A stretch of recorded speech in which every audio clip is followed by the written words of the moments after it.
Nako, eto na po mga kaubayan. Lagot na, bukas na ang hatol. Aba, finish na. SP Cayetano, matinding buwelta. Matutuldukan na. Nabulabog na, kaya pala nag-walk out. Nako, yan po ang ating alamin mga kaubayan sa video ito. Pero bago po natin simulan yan, palike naman po ng video ito. Malaking tulong po yan. Maraming salamat po. At eto nga, bago po natin i-play yung video mga kaubayan, nako, eto, manggigigil kayo sa balitang ito. O unahin na po natin ito mga karibin natin. Ito pong si Senator Rapi Tulfo. Ayan na. Sabi po kasi dito sa Batas PH mga kaubayan, yung Blue Ribbon Committee na binuo nila, yan ay bastard because it was born out of illegitimacy. Ayan, nabubulol pa tayo sa word na illegitimacy.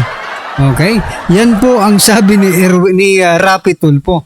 Eto nagtataka po tayo mga kaubayan. Itong Erwin Tulfo, Rapi Tulfo, no? Lahat po ng minority, okay? Bakit ayaw na ayaw po nila? Itong Blue Ribbon Committee ngayon. Okay? Nakakapagtaka, di ba? Ano ba talagang purpose ng Blue Ribbon? Bakit ayaw nyo ng Blue Ribbon investigation in aid of legislation, no? Diyan po sa flood control na yan. Ngayon pa lang masasabi ko na, this is my personal opinion and maybe paras po tayo ng opinion mga kabayan na itong si Rapi Tulfo ay mayroon pong prinoprotektahan. Sino kaya yung kanyang prinoprotektahan? Bakit ayaw na ayaw niya yung Blue Ribbon, di ba? Imbis na matuwa kayo, mga hinayupak kayo, trilyon po ang ninanakaw sa kaban ng bayan, hindi ka pa matutuwa na iimbestigahan ito. Take note mga kabayan. Take note. Lahat po ng may ayaw na ma-continue yung investigation ng flood control, no? Through BRC. Markahan po natin to mga kabayan. Markahan na po natin. Hindi po sila para sa mga Pilipino. I mean, sa taong bayan, no? Hindi po sila para sa taong bayan. Para sila sa mga personal nilang interest. Di ba? Kasi biruin mo nag-iimbestiga na nga sa Blue Ribbon, mag-iimbestiga na nga yung Blue Ribbon, di ba? Ganito pa yung magiging komento ng hinayupak na ito. Pang-asawa ka lang talaga, tama yung sinasabi nila. Away pang-asawa, mag-asawa ka lang magaling, Rapi Tulfo. Pero pagdating po sa flood control, kung magsisimula, kung mag-imbestiga, naka-zipper yung ano mo, yung bibig mo. Pero, kung poprotektahan, ipagtatanggol mo na wag mag-continue, di ba? Wag mag-continue yung investigation ng flood control. Ay, napakadaldal ni Rapi Tulfo, no? Napakaingay ni Rapi Tulfo. Aray ko po, ano ba talagang purpose ng senador na ito, no? Ano ba talagang purpose mo, Senator Rapi Tulfo? Kayong mga minority group, ano po ang purpose ninyo kaya kayo nandyan?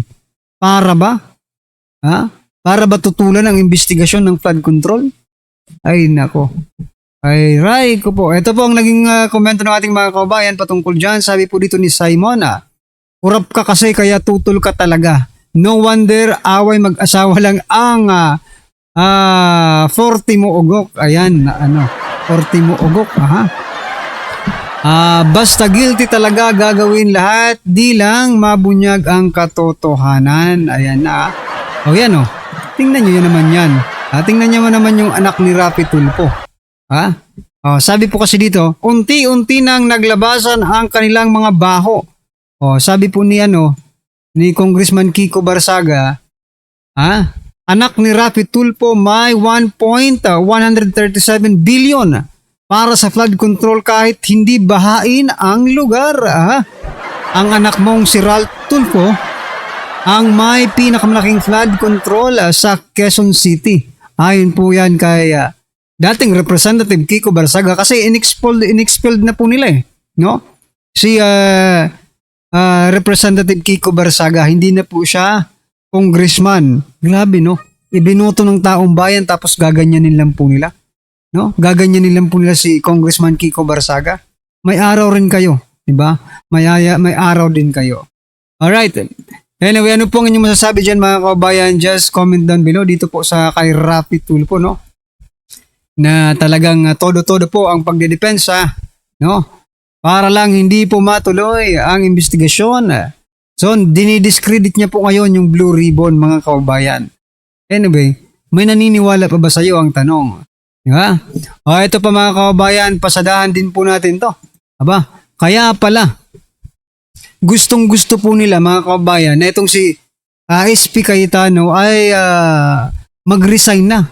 Ito pala, naka-prepared na po pala sila eh. O, sabi po dito mga kababayan sa balita, halos isang buwan na matapos mapalitan si Tito Soto, hindi pa umano binabakante ang opisina ng Senate President sa Senado. O, di ba? Di ba? Pambabastos din yan, mga kabayan. Nung ikaw ay natanggal bilang Senate President, automatic ikaw ay magliligpit na ng inyong mga basura. Di ba? Sa opisina ng Senate President. Kasi hindi na po ikaw ang Senate President. Pero dahil sa mga pangyayaring ito, mga kabayan, na-conclude po natin na may plano pala talaga sila na hindi patagalin, okay, si SP Cayetano bilang Senate President. Diba? Huli na kayo, huli na. Oo. Ano po ang masasabi nyo dyan mga kabayan? Sabi po dito kaya pilit na nilalakad nila Tulfo Brothers na mapatalsik si Cayetano. Correct, diba? O ginagapang nila Ginagapang po nila si SP Alan, mga kabayan, para ano?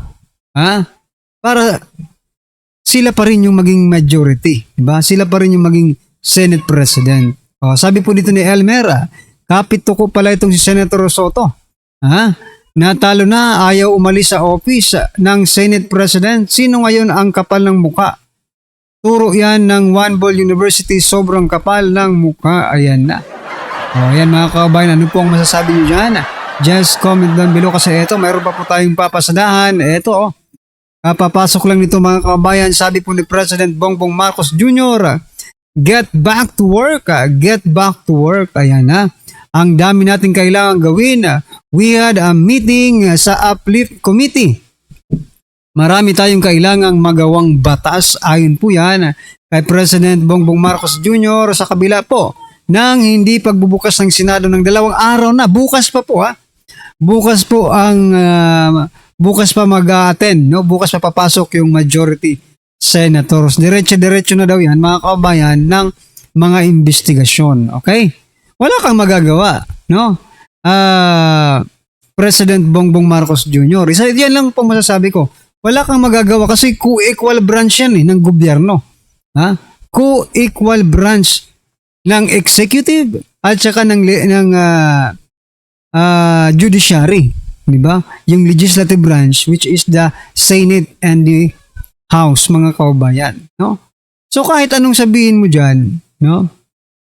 Akala mo naman talaga nagtatrabaho kayo, di ba? So negative 15 nga yung ano niyo yung RAS rating, di ba? Oh, dahil yan sa kakatrabaho ninyo, di ba? O sinasabi lagi ni Claire, nagtatrabaho ang Pangulo. Bakit ganun? Negative 15 po ang naging resulta. Diba? Pero anyway, napunta na pa tayo sa survey. Pero dito tayo, balik tayo dito. Get back to work. Get back to work daw mga kababayan. So I think mga karibin natin, this message, no? Ito pong message ng Pangulo is not intended, no? To the majority. Kasi hindi niya naman hawak yung majority, di ba? Independent majority naman ang mayroon tayo. I mean, independent Senate po ang mayroon tayo ngayon. No? This message is for the minority. Sabi niya, magtrabaho na kayo. Please, magtrabaho na kayo. Marami pa tayong kailangan gawing batas. Kaya, magtrabaho na kayo at patalsikin nyo na si Cayetano. Diba? Pero hindi nila magawa Kulang po sila sa numero. That is why, hindi po nila magawa na patalsikin si Cayetano. Diba? Ob-ob na lang ang maniniwala dito. Ob-ob na lang mga kabayan ang maniniwala dito na gustong magtrabaho, balik trabaho, gawa ng batas. Mas gusto nyo nga yata yung yung nagkakagulo. For example lang mas gusto pa nga siguro ng mga hinayupak na ito na nagkakagulong Pilipinas para at least madadivert yung atensyon ng taong bayan dito, samantalang sila, continuous ang pagnanakaw. Diba? Ay, nako. Oh, anyway, ito pong naging komento ng ating mga kababayan patungkol dyan. Sabi po dito ni Rovelia, sa June 4, Mr. President, babalik sila sa trabaho. Ayan na. Ha? Sabi po dito, yung negative 15 ka masahol ka pa sa di nagtatrabaho. Pero nang hiningi ang sweldo, nang hihingi ng sweldo, mahiya ka sa ratings mo bangag. Ayan. Gusto namin mapatalisik ka, sabi po ni Michael. Sabi naman po ni Dan, pinag-away mo tapos tama na, aray ko po. Sabi po ni Rocky, back to work para mapalitan ang chairmanship committee at mawalanse Pia at Marcoleta sa Blue Ribbon Committee. Yan yung sinasabi ko. It is not intended for the majority. It is intended for the majority. Yung message na magtrabaho na kayo, bilisan nyo.